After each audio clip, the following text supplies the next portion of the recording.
Wyoming Territory, September 1883. The wind had teeth that morning, dry and sharp as it cut across the foothills east of Laramie, where Naomi Dillard stood beside a broken wagon axle and two hungry children. Her boots were damp with dew, her dress smudged with trail dust, and her heart thudded with the kind of fear that only mothers knew, the kind that came when you were out of food, out of options, and out of time. "Ma," 6-year-old Maddie whispered, tugging at Naomi's skirt. "My belly hurts." Naomi crouched and wrapped her in both arms, pulling her close. "I know, baby, I know." Beside them, her son Micah, 8, sat silent, jaw tight, eyes fixed on the horizon like he might will a miracle into being. Their father had abandoned them 2 weeks ago outside Cheyenne, promising he would ride ahead and send help back. He never returned.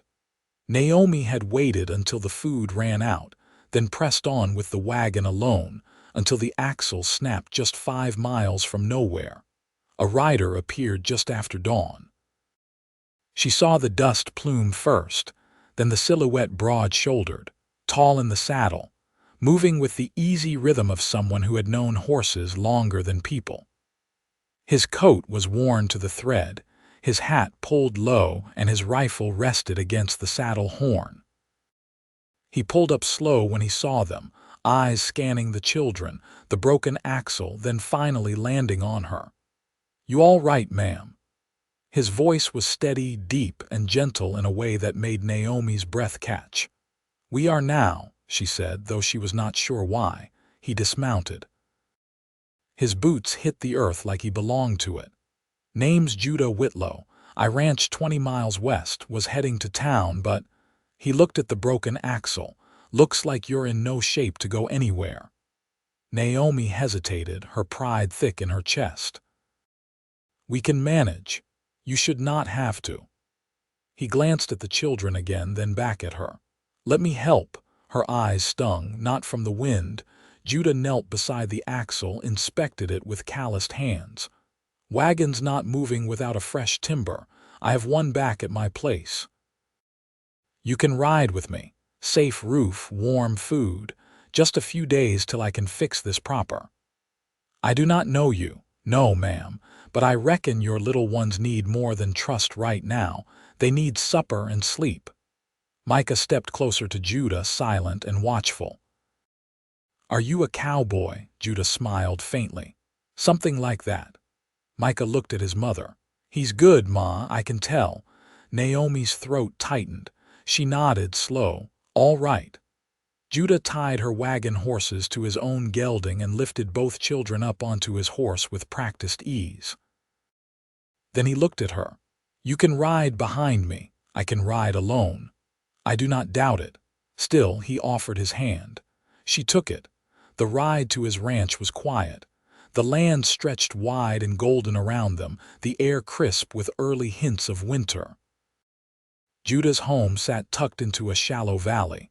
A sturdy pine cabin with smoke curling from the chimney and a weathered barn nearby. Everything about it looked built with care, solid and patient. Inside, it was warm. The children went straight to the fire. Judah moved through the kitchen like he had done it 100 times, heating stew, slicing bread, setting out tin plates. Naomi sat stiff by the wall, watching. "You live here alone?" she asked. He nodded. 6 years now. "No wife?" "No." He turned toward her. "There was someone once." "She chose different." Naomi lowered her eyes. "Mine chose the same." He said nothing more, but something quiet passed between them. Understanding. Wounds that needed no explanation. That night, Judah laid a mattress out for the children beside the hearth, then offered her the bed in the back room. "It is yours until you are ready to leave. You do not have to give up your bed," she said. He met her eyes. "I want to." She nodded, unsure what to say. Days passed. Judah replaced the axle, but Naomi did not leave. The children slept deeper than they had in months, and Judah taught Micah how to whittle. Let Maddie help collect eggs from the henhouse. Naomi helped with cooking, repairs, and laundry. When they worked side by side, their hands would brush sometimes, and each time it stirred something quiet and warm in her chest.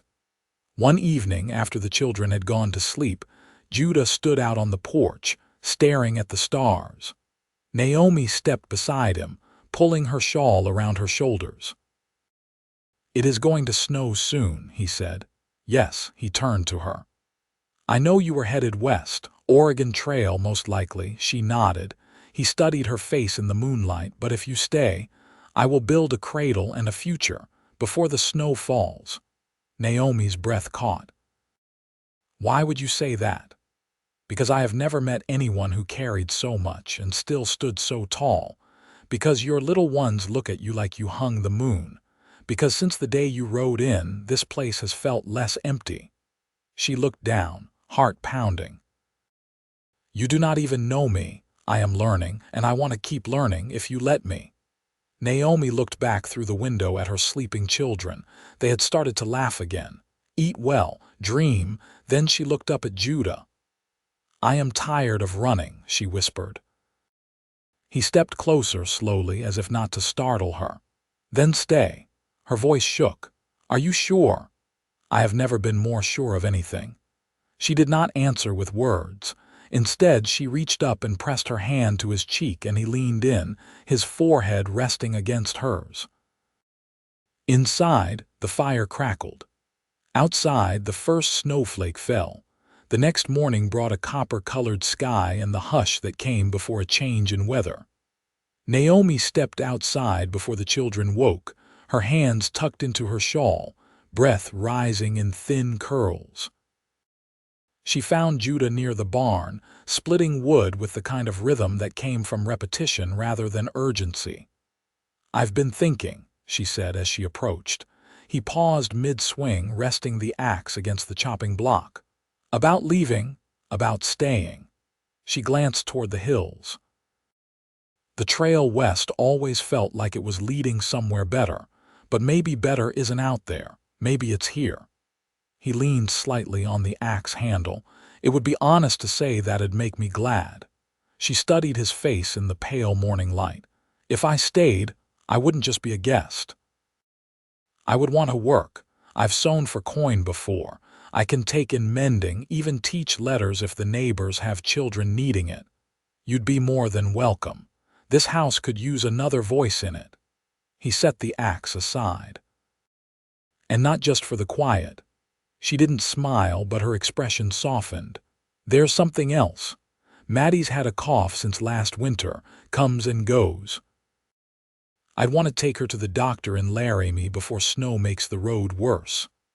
I'll hitch the mare and take you both tomorrow. I can ride her, I know, but I'd rather come." She nodded once, accepting the offer. Inside, Maddie was stirring under the quilt. Naomi knelt beside her and rested her palm on the girl's forehead. "You hungry, sweetheart?" Maddie nodded into the pillow. Naomi glanced up to find Judah watching quietly from the doorway. "I'll start the fire in the stove," he said. By midday, the wind had shifted from the north and the clouds gathered low along the ridgeline. Naomi and Micah helped Judah patch a strip of roofing before the snow came. On the ladder, she handed him nails while he steadied the shingle with one hand. "Did you learn this on your own?" she asked. "My father taught me. He was a stubborn man. Always said if you can't fix it, you don't deserve to have it." Sounds like someone who didn't throw things away easy. "No, ma'am, not even people." She handed him another nail. "That's a rare kind of man." He didn't answer right away. "I'd rather be that than an easy one." When they climbed down, Micah was stacking kindling near the kitchen door. "Mr. Judah," he said, brushing bark dust off his hands, "can I help you check the snares tomorrow? I'd be proud to have you along." That evening, Naomi sat at the table mending the cuff of Micah's shirt while Judah carved a narrow length of wood near the fire. He didn't look up as he worked, but his voice was low and sure. "I started that cradle," he said. She set the needle down, hands still. "You did?" "I figured it might take me a while to get it right." Never built one before. She studied him, the way his fingers moved steady and unhurried over the grain. You think we'll need it? His eyes met hers for the first time since he spoke. I hope we do. Silence stretched between them, not heavy, not uncomfortable, just full. After a moment, she picked up the needle again and began to stitch. Later, as the children slept and the lantern burned low, Naomi leaned against the doorframe of the back bedroom. Judah had just banked the fire and turned, surprised to find her still awake. I'd like to keep helping, she said quietly, with the cradle if that's all right. He stepped closer, stopping just short of touching her. I'd like that. She looked up at him, her voice barely above a breath. You've given us more than safety, you've given us stillness. I didn't know how badly I needed that. He reached for her hand, calloused fingers brushing against hers. Then let's keep building it. The stillness, the cradle, the rest of it. Her hand closed around his. We will. The barn doors creaked open with the weight of the wind behind them, letting in a gust that scattered hay across the floor. Judah stepped inside with a sack of oats slung over his shoulder, brushing snow from his coat as Naomi finished tying the last loop on the cradle's side rail. She looked up at him, hair falling loose from its braid, fingers red from the cold wood. You built this corner too tight, she said, tapping the joint where the rail met the leg. It binds when it rocks. Judah set the sack down and knelt beside her. Let me see. She shifted back to give him room, watching as he ran a thumb along the edge, then reached for the drawknife. His hands moved without hesitation, carving the joint until it eased with a clean sway. You always know where to shave, she said. His eyes flicked to her. You always know where to press. A flush rose in her cheeks, but she didn't look away. Maddie asked me this morning if we were a family now. Judah lowered the tool. What did you tell her? I said I didn't know yet, but I wanted to be. He leaned back on his heels. That's enough for me. Snow tapped softly against the barn roof as they sat there, neither reaching for the time nor rushing to fill the silence. Outside, the world was turning white, the fence posts near vanishing in the drift. Naomi brushed a shaving from her skirt. You think the cattle'll be all right? They're sheltered east of the creek, close to the ridge. It's not deep yet. You keep track of everything, she said, glancing toward the beams above. Even the weather. His voice was low. That's what kept me standing after she left. Routine, work, the next thing needing doing. Naomi didn't press. Instead, she reached for the cloth sack beside her and pulled out a length of muslin she'd been hemming. I want to line the cradle before the baby's born. I thought blue, but Maddie says green. Judah smiled with his eyes. Then green it is. She folded the cloth into her lap, smoothing it with care. You ever thought about what you'd name a child? I have, he said. If it's a boy, maybe Elias. That was my grandfather's name. He carved the brand we still use, and if it's a girl. He hesitated. Naomi waited. I'd like to name her after your mother, if that's something you'd allow. She blinked. Her name was Clara, he nodded. That's a name that'll stand through anything. Naomi pressed the muslin against her chest. She always said I was too soft-spoken to make it. Thought I'd break.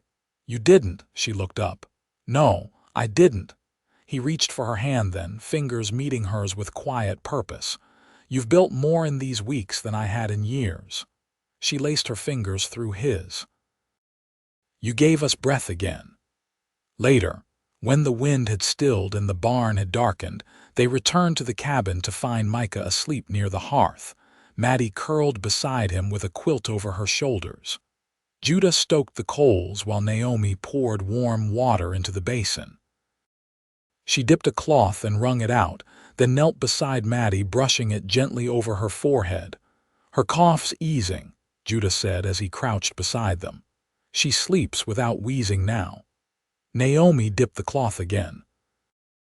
I think staying helped her more than anything I could have done on the trail. Judah rested one arm on his knee. You helped me too. She leaned back against the wall, the basin between them. How? He looked at the children, then at her. I stopped talking to God after she left, stopped hoping. But when you came walking out of the horizon, stubborn and proud and scared out of your skin, I started thinking maybe there was still something left in this world meant to hold. Naomi's eyes welled, but she didn't look away. I want to marry you, he said simply. Not just for the children. Not just for the house, for you, she nodded once. I want that too. He reached for her hand again and she let him. Outside, the snow deepened. Inside, the cradle waited, and together they began the life they had chosen. The first hard snow came a week later, falling heavy and wet through a sky the color of pewter. By mid-afternoon, the pasture fence was half swallowed, and the low hills were muffled in white. Naomi stood at the window with a bowl of peeled apples in her hands, watching the flakes drift past the glass like ash.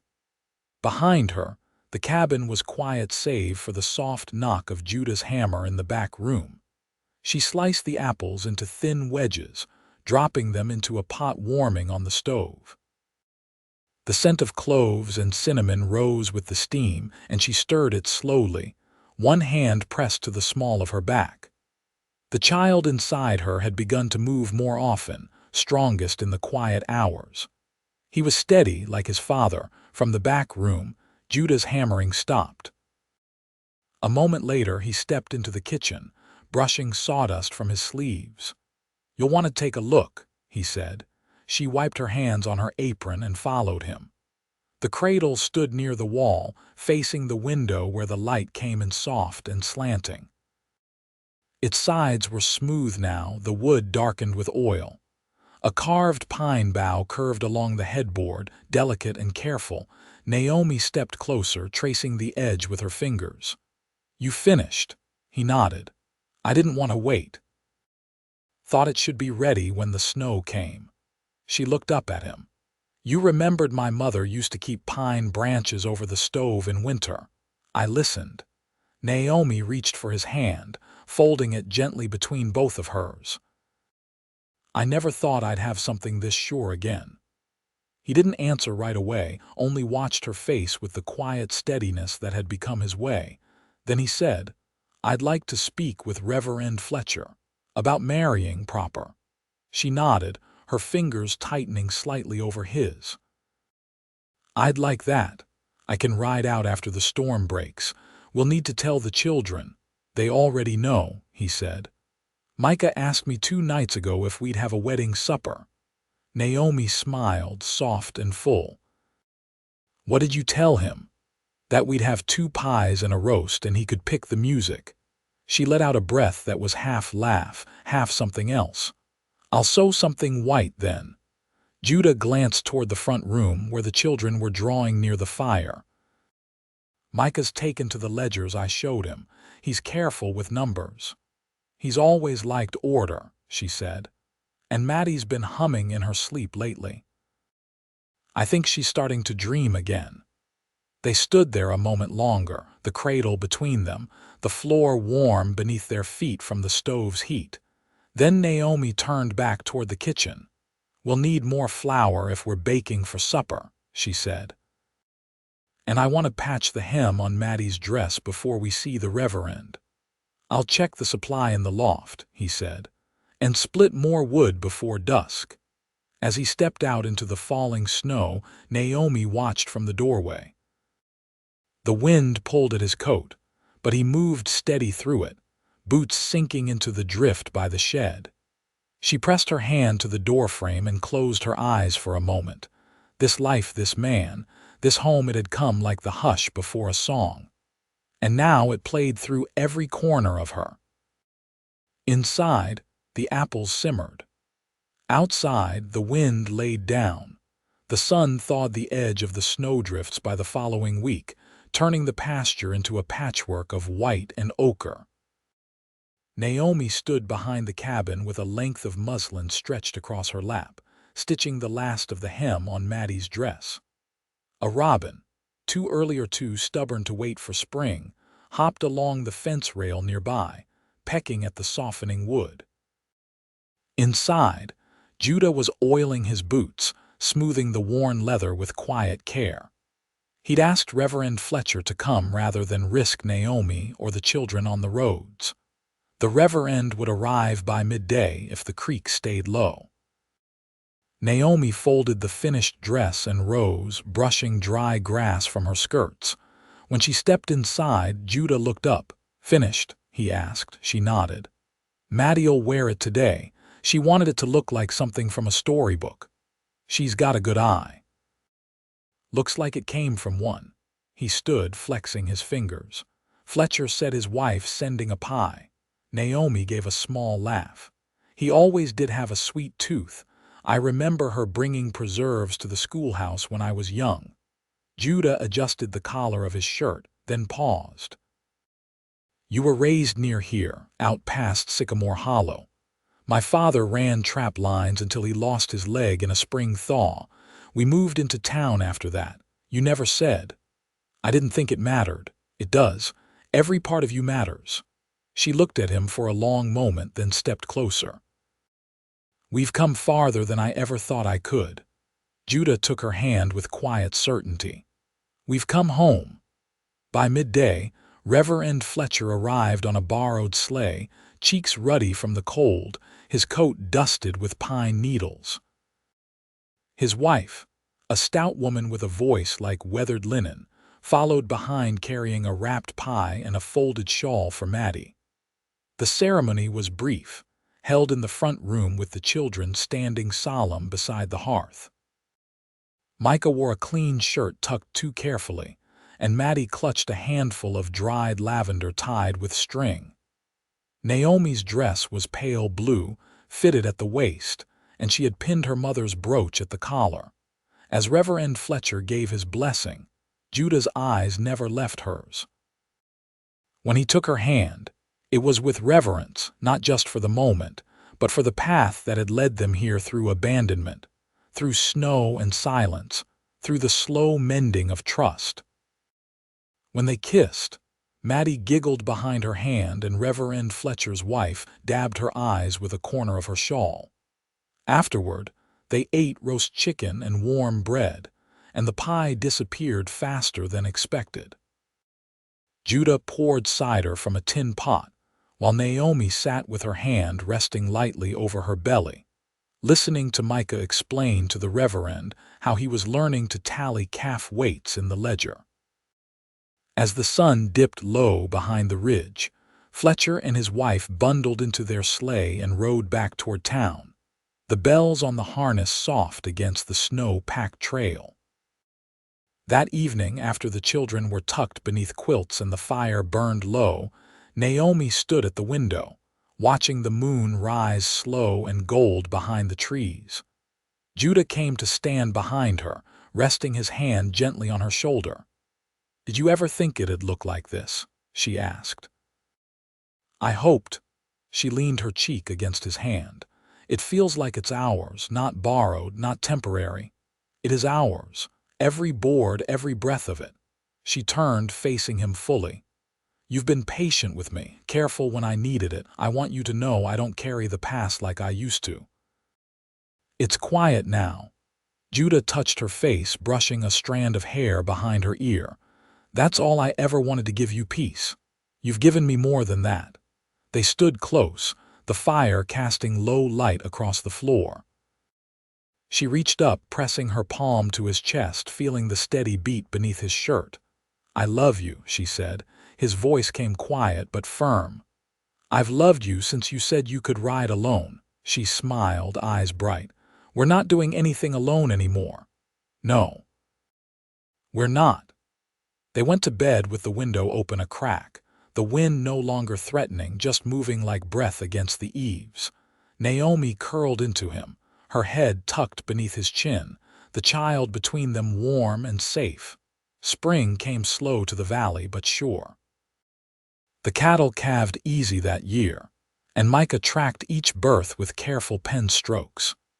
Maddie planted marigolds behind the porch, and the cradle stayed full of quilts until late April, when Judah brought Naomi tea one morning and found her already holding their daughter.